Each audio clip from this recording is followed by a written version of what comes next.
throughout the country formulate plans to make police department, make cities safer through community policing and through, intelligence, through community policing of that nature. So through that, we came back with some strategies, and one of the things that to follow up, and some of the things that we've been doing for the past couple of years, if you look at the police department, you will notice that there has been an increased number of women on the police department in the past couple of years, in the past couple of academy classes, as well as minorities. So how we get to these steps, one of the things we're doing aggressive recruiting at some of the historically black colleges and universities. We recently had a job fair at Rutgers University, St. Joe's University, the University of Pennsylvania, but we also just had a job fair at Lincoln University on October the 10th. Prior to that, we was at Dell State University. We just recently got a call again from Dell State University. They're going to actually have another job fair in honor of Sergeant Roddy Bond, Delaware State police officer who passed. So they're going to have another job fair, and we're going to actually attend that job fair.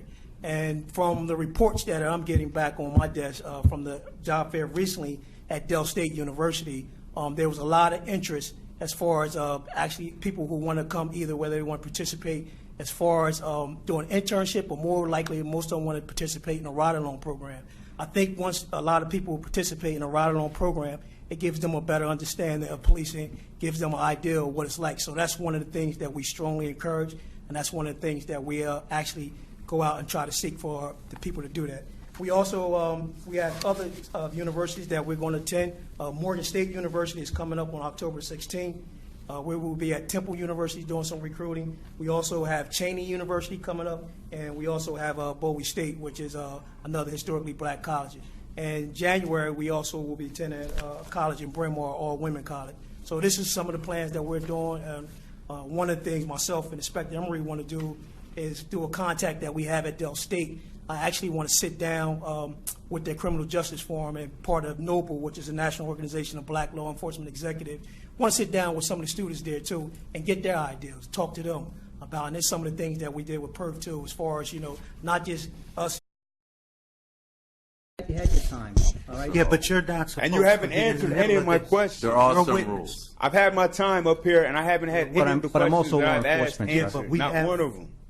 Mr. Hall, there was Thursday, my question there was 2 minutes. Going to get those But bodies. Each speaker at one gets 2 point, minutes. when What is you're this? doing is you're getting ready to get yourself in the middle of something I that waited. the president got herself in the No, middle. what I'm doing, I sir, waited. what I'm doing, Herself sir, is that anti-civil rights. Councilman I've been Dodd, asked point of order. I've been asked to be in these meetings Yeah, because well, there's been if you don't know disruption Point of order. as a law if you're not enforcement telling officer. him point of Look. order, and you started out The citizen with the is animus done. toward the citizen.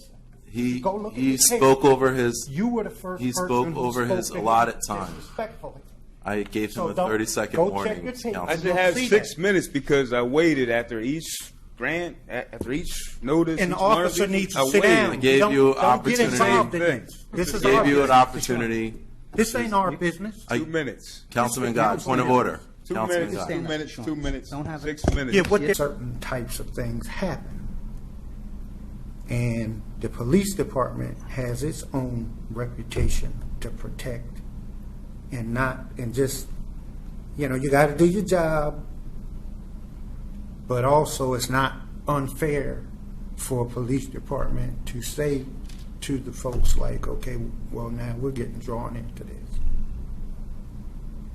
And I just want you guys to think about that, because it seems like you're trying to improve how you view, but that has ramifications on who wants to work here versus who wants to look at it as a negative place, who wants to look at it as anti-community versus pro-community. So earlier, when I was encouraging you guys to sit down, because you're not on, my view is you're not on duty as the police officer on duty, you're the witnesses. But when you get on the TV and everybody's seeing police officers standing up, that means something different to people in a city than it may mean to some other folks, because that means they're getting ready to do something, even if they're not. And it may be they get ready to shoot somebody, even if they're not. When every fight is not your fight. But I know you have a job to do. So it's a difficult balance, but it matters. It matters. That's all I have. Thank you, sir. At this time, I'd like to acknowledge Councilman Friel had a zoning board meeting he had to go to. And also, I would be remiss if I didn't acknowledge when they came in, we have City Councilman Sam Guy, he's an at-large member, and we also have Councilman Trippy Congo and Councilwoman McCoy here as well. So with that, for item number 4, are there any comments from the public? Okay. 2 minutes, sir. Thank you. Yes. Point of order, Mr. Chair. On the agenda, it has that he has 3 minutes. Okay, 3 minutes? Okay. Yes. Thank you. 3 minutes. So, what was pleasing to hear was that the 40-plus-year-old new recruit that just made it through was from Southbridge. You know, different things are going on all over Texas and all over this nation, and there's people that might come from another place but feel like the problems will be eliminated quicker when the people that are doing the policing look like and come from where it is that the people that they're policing come from.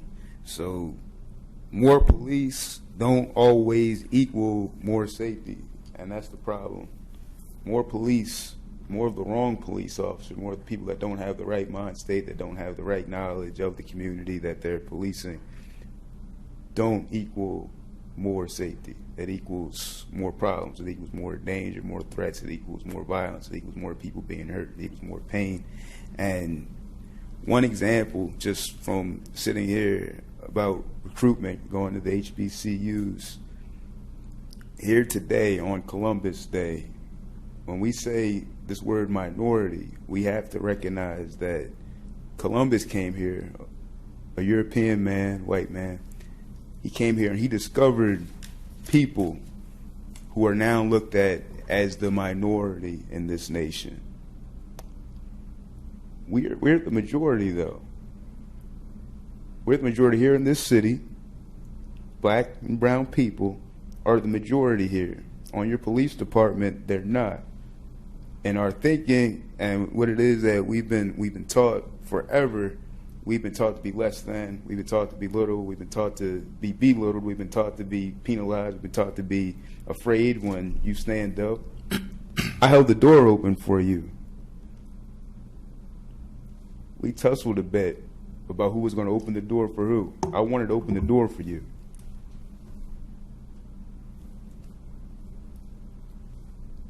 But you wanted to get up and you wanted to stop me from making a statement. I didn't threaten anyone here.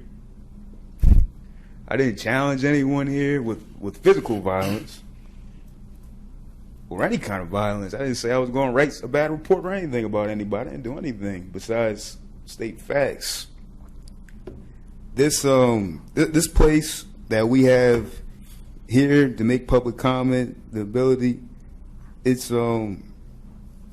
threatened because we're told that we can't say this, we can't say that. We've got 2 minutes, we've got 3 minutes, we've got to sign in, we've got to say where it is that we come from.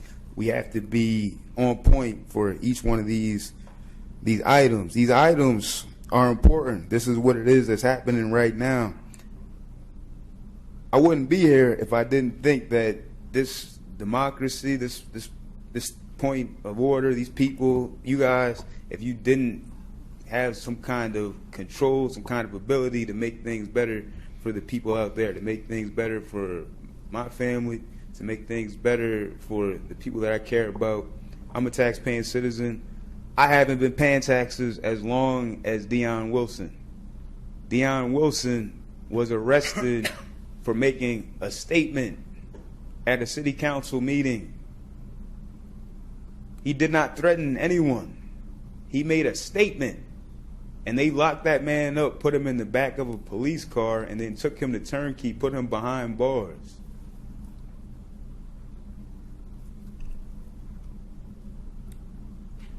Think about that.